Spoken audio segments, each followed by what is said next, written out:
बिस्मिल्लाहिर्रहमानिर्रहीम। अस्सलाम वालेकुम। काश्त कभी गंदम की फसल अगर आप 1 दिसंबर से 10 दिसंबर तक काश्त करते हैं तो इसे पछेती काश्त कहा जाता है। इसके बाद भी हमारे काश्तकार दोस्त काश्त कर रहे होते हैं, वो बहुत ज़्यादा पछेती काश्त कर रहे होती है। गंदम की फसल जब आप पछेती काश्त करते हैं तो खेत के अंदर पौधों की तादाद कम होती है। एक तो बीज का उगाव भी कम होता है, दूसरा पौधा झाड़ ज़्यादा नहीं बनाता, शगुफे कम बनाता है। और इस कमी को पूरा करने के लिए हमारे काश्तकार दोस्त जो है वो 10-15 किलो बीज ज़्यादा डाल रहे होते हैं। बिल्कुल ठीक करते हैं, पौधों की तादाद बढ़ जाती है, लेकिन इसके बावजूद पछेती काश्त जो है वो आपको बहुत कम पैदावार दे रही होती है। 30-35 मन फी एकड़ पैदावार हमारे अक्सर काश्तकार दोस्त ले रहे होते हैं, क्योंकि खेत के अंदर पैदावारी शगुफों की तादाद कम होती है।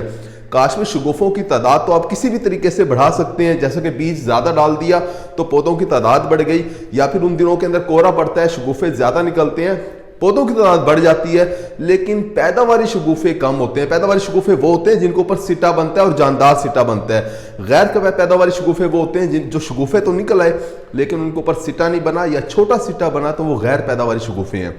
काश्त में किस तरह से आप पछेती काश्त के अंदर पैदावारी शगुफों के अंदर इजाफा कर सकते हैं और यही वो तरीका है जिससे हम अपनी पैदावार को बढ़ा सकते हैं, इसके बारे में आज हम बात कर रहे होंगे। अगर आपने हमारे चैनल सब्सक्राइब किया, चैनल को फौरन सब्सक्राइब कर दें, साथ में बेल के बटन को दबा दें ताकि फसलों के मुतालिक हम जितनी वीडियो बना रहे होते हैं वो आपको बर वक्त मिल सके। काश्त में पछेती काश्त जो गंदम होती है, ये पौधा जो है इसके पास टाइम बहुत थोड़ा होता है। यानी आपकी जो नॉर्मल फसल होती है, आपकी मौसमी काश्त जो होती है वो 150-155 दिन की फसल होती है, जबकि जो पछेती काश्त होती है इसके पास टोटल टाइम कोई 120 दिन का होता है। यही वजह है कि ये अपने ज़िंदगी के तमाम मराहिल पौधा बड़ी जल्दी जल्दी कंप्लीट कर रहा होता है। मिसाल के तौर पे शगुफे निकलने का जो अमल है वो एक मौसमी काश्त के अंदर 50 दिन तक जारी रहता है, लेकिन अगर आपकी बेमौसमी काश्त है यानी पछेती काश्त अगर आपकी है तो पौधे के पास जो टाइम है टोटल वो कम 40 दिन से ज़्यादा का नहीं है।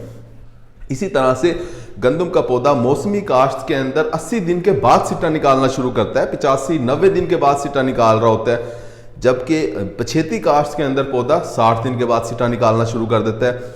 इसी तरह से मौसमी काश्त के अंदर गंदम का पौधा जब दाने की भराई का अमल तकरीबन 18 से 20 दिन के अंदर मुकम्मल करता है। वो दाने की भराई का अमल वो अमल होता है जिससे दाने के अंदर वजन आ रहा होता है, जबकि जो बेमौसमी काश्त यानी पछेती काश्त वाला जो पौधा होता है वो दाने की भराई का अमल 11-12-13 दिन के अंदर मुकम्मल कर लेता है। यानी अपनी ज़िंदगी के तमाम मराहिल बड़ी तेज़ी के साथ जल्दी जल्दी मुकम्मल कर लेता है, क्योंकि एक मौसमी काश्त हो या एक पछेती काश्त हो, दोनों ही पौधों की जो कटाई का अमल है वो अप्रैल के अंदर मुकम्मल होना होता है। अब जब पछेती काश्त के अंदर गंदम के पौधे के पास टाइम थोड़ा होता है तो इसके नतीजे के अंदर गैर पैदावारी शगुफे निकलते हैं, आपको पैदावार कम हासिल हो रही होती है।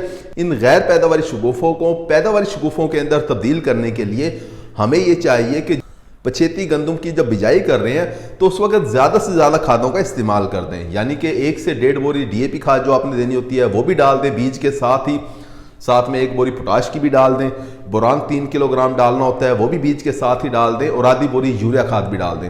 ये सारी की सारी खादें मिक्स करें, बीज के साथ ही डाल दें।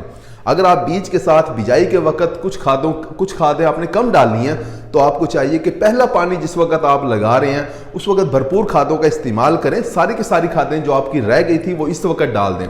यानी अगर आपने DAP शुरू में नहीं डाली तो आप पहले पानी के ऊपर 2 बोरी नाइट्रोफास की डाल दें, साथ में 1 बोरी यूरिया खाद डाल दें, साथ में चिलेटेड जिंक भी डाल दें और साथ में बोरान खाद भी फ्लड कर दें। तो इस तरह से आप भरपूर खादों का पहले पानी के ऊपर इस्तेमाल करके जो शगुफे भी निकलेंगे वो पैदावारी शगुफे होंगे, यानी वो शगुफे होंगे जिनके ऊपर भरपूर सिटा बनेगा, ज्यादा दानों वाला सिटा बनेगा, और इस खेत से, इस पछेती काश्त से आप आसानी के साथ 45-50 मन फी एकड़ पैदावार भी हासिल कर लेंगे।